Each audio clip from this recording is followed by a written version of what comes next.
Every time one of you becomes a patron or a channel member, it helps us build things like this, and gives you access to exclusive footage never released to the YouTube public, only for you.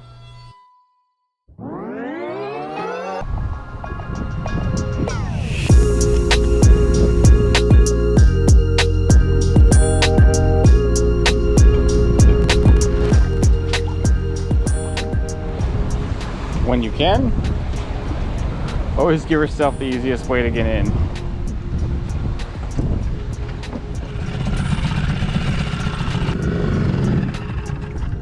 Oh no.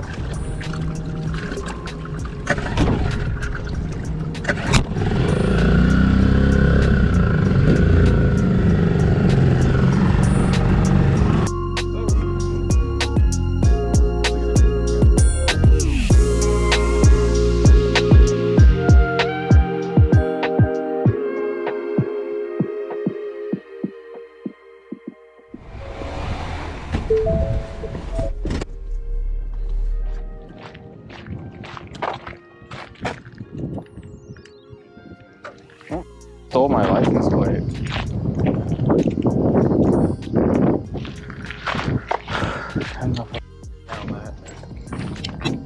So, no lie. So I looked at my license plate physically before I left. I only went from one place from my house to the boat ramp, and that was the gas station. And at the gas station, while I was in there waiting in line, somebody jacked the license plate. You know, I've had it where license plates break off hitting a rock or something on the ramp, where the ramp, just them being in there flexing takes them out. But I looked right on, like the unit, there's no leftover pieces, no bolts, like no damage, like it was cleanly taken off. Right there in the man.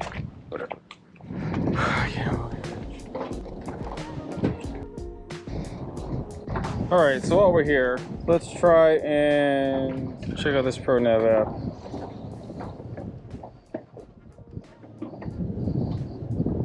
All right, so I think we're connected.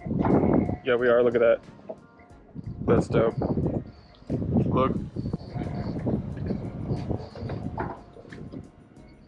A Minn Kota power drive is the electronic steer equivalent to the Minn Kota Edge. They're both entry-level trolling motors. I'm not a huge fan of the power drive. Never been a fan of the power drive until I found out you could turn it into a spot lock with a third-party adapter that goes right, like plug and plays right into the system and gives you spot lock features, and really good spot lock features. By good, I mean just as good, if not better than anything else on the market in terms of how it runs. And they specifically have gain settings for tiny boats and kayaks, and I can't wait to try them out. But first I gotta calibrate it. For the anchor settings, for gain settings, that means how fast and how aggressively, or how, is it gonna go to try and stop your boat. If you have a large boat, it's gonna go really aggressive. If you got a smaller boat, obviously less. If you got a kayak, obviously less. This thing, we need a kayak setting for sure, because I'm one like slow jerk away from getting thrown off this boat. Route vector setting, slow troll or fast troll. And you're supposed to go to calibrate. So it says, yep, 90 degrees to the right. Is that about 90 degrees? That's about right. Whoa. All right, we're starting.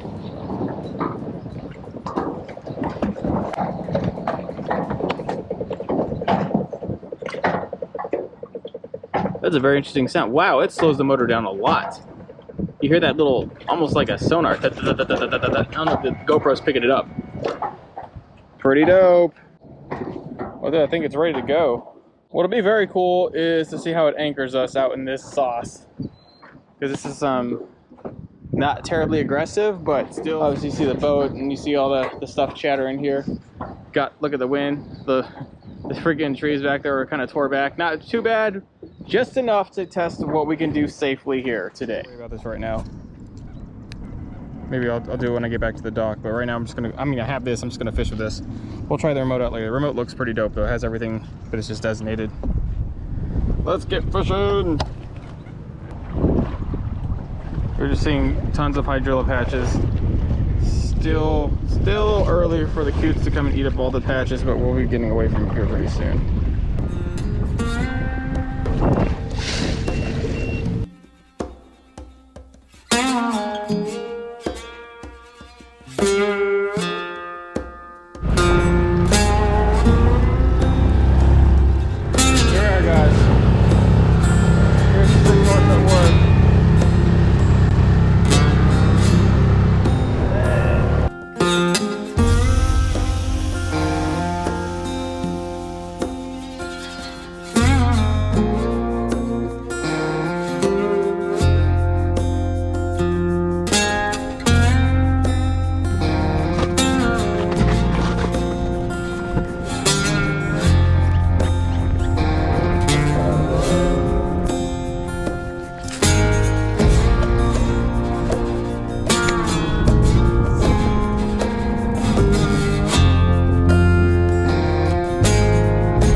All right, so we've tested the spot locks feature on the phone, not even on the controller, and it's flawless. It's like super flawless, especially on the kayak gain setting, where it works just perfect with this size of boat. As light as it is, as small as it is. But there's more to it. There's quite a bit more to it. You see it fluctuating with the thrust, fluctuating at 1 mile an hour. We could stop, we could mark, we could have a map view. Now it has routes. You know, sometimes you just want to go in a general direction, and even if you just point your trolling motor in the general direction, the wind or the waves will make it go this way. You have to constantly autocorrect it. You don't have to do that. With lock heading, it will automatically pivot and move that for you. It'll do that all day for you. But it also, what happens is it has routes. It's something that, unless you have a trolling motor that's like between $3 and $4 grand generally, you don't get routes. Also, you have to have the fish finder software that pairs with the unit to get it. So Lowrance, the Ghost, you have to have obviously the HDS units, and then with the Hummingbird, you got to have, with the Minn Kota, you have to have the Hummingbird units, either Helix or Solex. And so with this, you don't have to have any of that crap. You could have any fish finder you want. You could have the most unsophisticated fish finder, but still have routes, because you can do it all through your phone.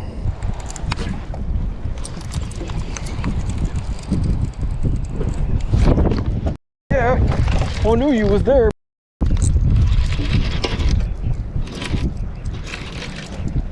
Woo!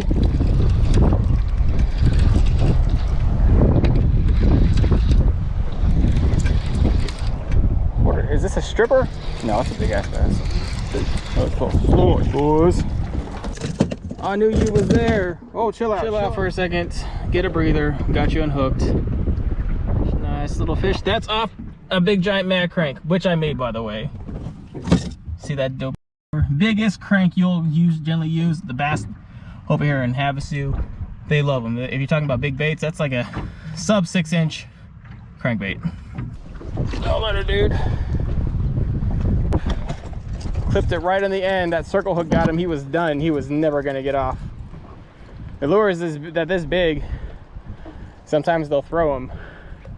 I knew I felt him. He drug it and then he spit it out, and I thought it was maybe weeds, and he came and hit it again, and I sucked him in. I sucked him in.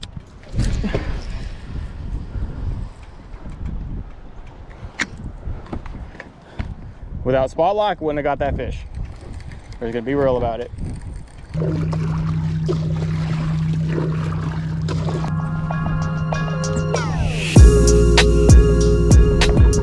That's farther than any of the other boats made it. They all turned back. So if we wanted to go upriver, we could.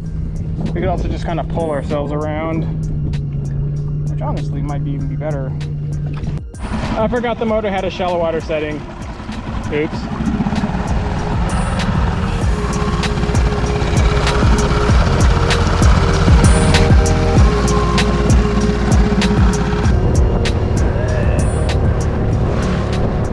Final analysis. With everything that we tried, we got to test all of the external components on the boat, see how well it did. We saw it in crystal clear water on day one. Here it's a little bit more choppy, and here we weren't in big chop, but I think for the boat and for fair conditions on what people will normally take this on, I think it would handle very well. Handles, you know, 2 foot chop, does all right. Does all right. There's some 3 foot chop waves out there. They were a little sketch. The boat physically feels too small for me.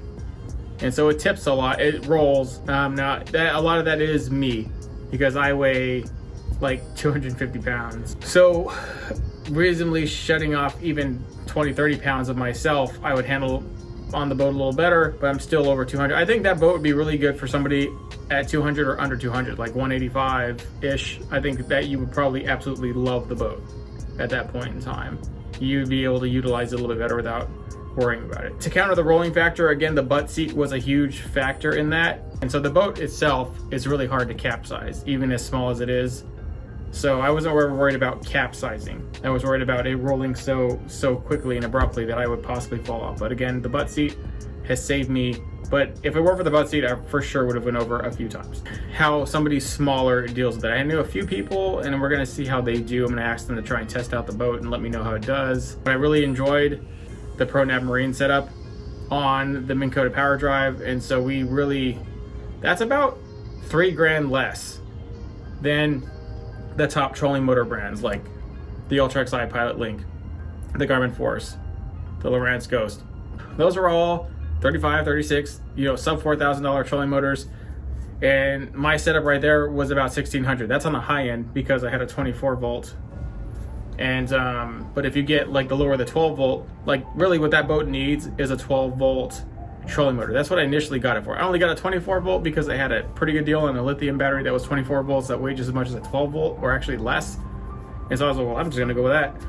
And that's why I did what I did there. But how I initially planned to run the batteries was I was going to get a 12 volt power drive and run the Pronav system. So I'd have a 12 volt spot lock trolling motor, which would have held that thing all day. Held it all day. And it would have been just fine. Just like a 24 or 36 volt holds a bigger bass boat or even a bigger tiny boat. The outboard didn't go as fast as I thought it would go. We went a whopping 7 miles an hour, I think, at peak. But the boat also does profoundly bad in waves. So maybe we would have got to 8 on a calm, crystal clear day where you do go faster. But other than that, the boat was a slug through the water, and the 6 horse didn't matter. I don't know if we would really gain a whole lot. We're gonna be able to test in Tennessee. We're gonna test an electric 3 horse from ePropulsion, and we want to see how it does on that boat. And if really we don't gain exponentially more, then there's really no reason to have a small outboard on. I think where we would really start to see gains would be a 9.9, but it's just the boat's too small to put everything it has in it and then put a 9.9. We'd have to do boat collars or some sort of outrigging platform to give the boat substantially more flotation power, and we were probably looking towards that. So when I come back from Tennessee, I'm probably going to put boat collars. I figured out how to make them. I looked at how people made them. I think I can refine the design to something even better and more doable, and then we're just going to go ahead and go along with that. I'm pretty excited to do that, actually. I think about it all the time and what I think it'll do. I'm not worried about it killing the performance of the boat because the boat moves like a slug through the water anyways. And there's only big gripe I have about the hull is it is a slug. At max paddling capacity, we're going maybe a 2 mile an hour, and that's like really killing yourself to go 2 miles an hour. Otherwise, it's like a 1.5, 1, and then you're just kind of casually paddling. So you'll get somewhere, you'll get about a mile an hour if you just kick it around. But that's it. Other than that, you absolutely need external mods to make this boat run right, or it's just terrible. It does move very, very quick with the trolling motor itself. We had it at 50%. I was too scared to push it up to 100. Even going straight, I just didn't want to do it. It was scary. 24 volts on that boat is not great. If I could make changes, it would be a 12 volt power drive, possibly an electric outboard in the back. Obviously, we want the lithium battery back where it needs to be, at least one lithium battery. If I just had one 24 volt lithium pack, and then we kept the little U1 AGM for the accessories, the U1 AGM accessory battery actually ran the entire boat pretty well. I didn't have any problems, no distortions, no drops in power. And the fish finder, which was the biggest thing I was worried about, these UHD fish finders draw a lot of power from the batteries and just kept right up. I don't know how well the U1 would handle like something like Panoptics or a Mega 360 where you have that Mega HD constant flux. I think at that point in time you'd run into problems where you need a bigger battery, and that's a bigger reason why I didn't put Panoptics on this boat, because you need a serious battery for that. We'll be talking about possible ways around that, but we'll see. We'll experiment with it a little bit more, but definitely outriggers are on the table. People are asking, say, you need outriggers. No, I'm sorry. Outriggers would be really easy to do. You just have to make some that would fit into the oar locks the way they make outriggers to fit into the rod holders of a kayak. It would be super easy to put outriggers on the boat, but I don't like outriggers. I think they are not great. There's problems that come with it. There's good things that come with it, the anti-roll factor, but what comes without it, they make the boat hard to turn, they make it a slug. You can't really, you gotta put them out, you gotta take them off constantly to actually get on plane, or they drag, or there's all kinds of problems with them. But the better option that would eliminate a lot of that would be boat collars that just hug the hull and give you a wider bottom beam, which is what we're gonna be going for. That's what we're gonna do. That's the end. So testing is, well, the 2 out of 3 tests are okay. We'll do the dry test. Maybe we'll do the dry test in Tennessee. We'll see just how it floats with nothing in it, with nothing but a U1 AGM battery to run the entire boat, and then everything else is off. We'll see how it does.